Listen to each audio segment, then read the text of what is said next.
Hi Capricorn! Welcome po sa ating channel. At ito ang inyong daily gabay tarot reading for November 6, 2024.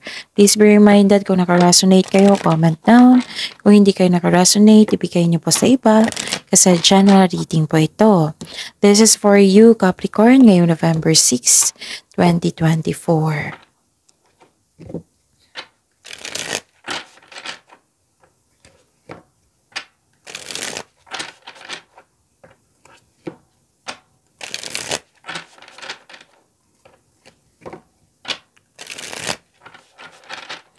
Para po ito sa inyong Capricorn.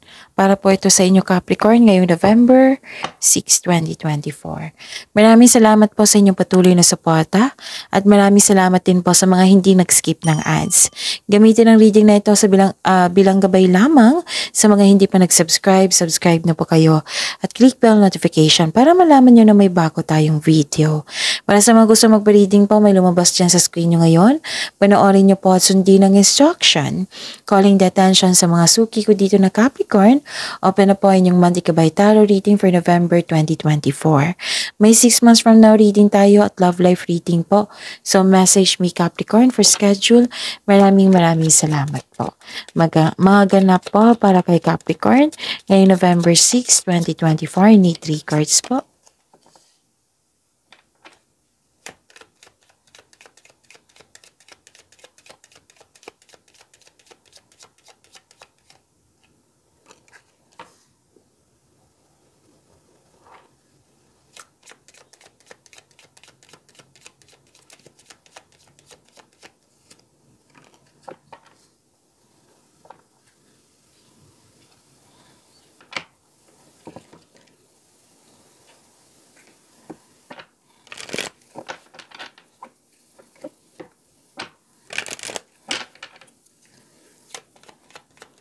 Spirits Guide, mga mensahe po para kay Capricorn ngayong November 6, 2024.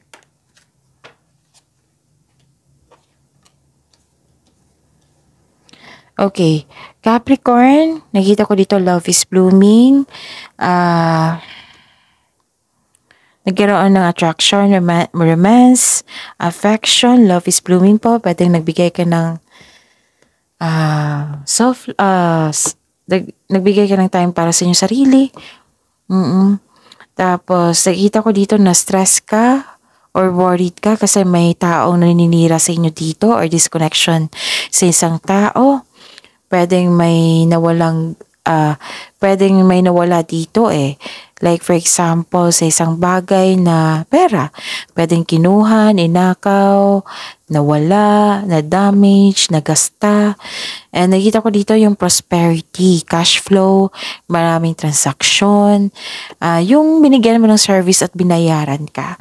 Nakita ko rin dito na yun, prosperity to ha, ang ganda nito. A time to give rather than take. So, naging generous po kayo.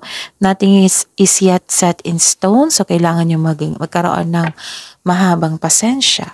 Spirits Guide, ano po yung energy ni Capricorn ngayong November 6, 2024?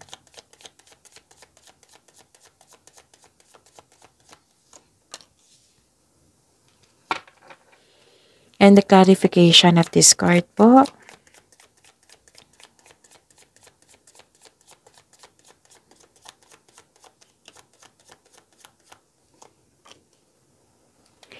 Remember Capricorn, at the end of the day, alam mo na ikaw lang ang taong may kakayahan at responsable na gumawa ng sarili mong katotohanan at kinabukasan. So Capricorn, ano ito? Nakita ko dito na exhausted ka, maraming gawain. Huwag mag-say yes kung hindi naman akma sa inyong schedule. Baka kasi makakaranas ka ng burnout sa sobrang dami ng ginawa. Sa sobrang daming gawain. May dinadala kang mabigat na bagay, ngunit malalampasan mo rin ito. So this is only temporary, just keep on going. Super busy nyo dito, Capricorn. Nakita ko rin dito na may isang pastime po daw kayo na maaaring maging bisyo kaya time for reflection ay kailangan para maiwasan ito ng maaga. Pwedeng concern sa iyo ito o concern mo sa isang tao. Okay? Pwedeng nagkaroon ng toxic connection sa isang tao.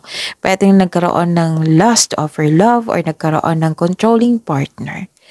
Or pwede din babad ka sa trabaho, naging workaholic kayo, or nagtitiis kayo sa isang tao na sobrang toxic. So, yun.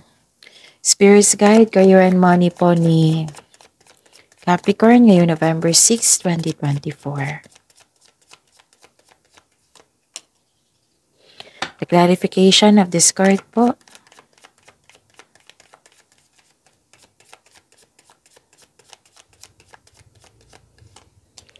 Pagbalanse po ay kailangan dito. Nakikita ko dito na may masungit kayong kasamahan dyan, pero bibigyan mo ito ng mahabang pasensya at pag-intindi. So sa kaperahan, this card asks you to pay attention sa inyong income at sa paggasta.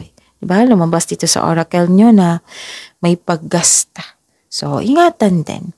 And yun. Bakit ka hindi ka masaya dito? Nakita ko dito, do not attract negativity, Capricorn. So, iwasan nyo mag-attract ng negativity ha, kasi nakita ko dito, confusion, pessimism, hindi kayo happy, kailangan nyo ng time for reflection. Okay? Pwedeng disconnection talaga to sa isang tao na lumabas sa inyong oracle.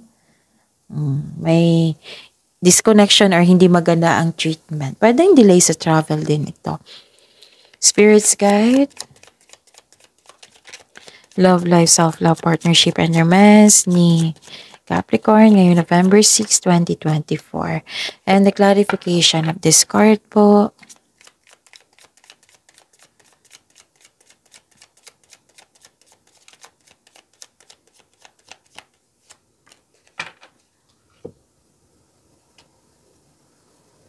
Maraming salamat po sa patuloy na tiwala at suporta sa ating channel. At maraming salamat din po sa mga hindi nag-skip ng ads. May concern kayo dito sa isang mature na tao or oversensitive or selfish? Nairita ka eh. May mag-ingat kayo sa sasabihin nyo sa isang tao kasi sensitive po. So, magkakaroon ng confrontation sa isang immature na tao kasi hindi maganda ang kanyang mga ginagawa or pinagsasabi. So, give time for yourself also kasi you may be taking life too serious. And nakita ko rin dito na may naging arrogante at sa achievement nyo. May bossy dito na gusto niya masunod ang gusto niya or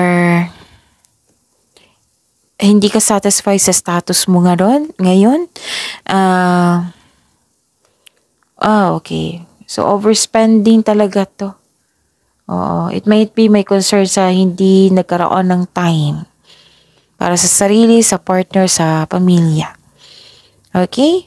So, yun. May natanggap kayong blessings kailangan yung i-celebrate by expressing gratitude and generosity. So, yun. See you tomorrow, Capricorn. Please like, subscribe, and click the button for notification para updated po kayo sa daily tarot reading natin. Maraming salamat po.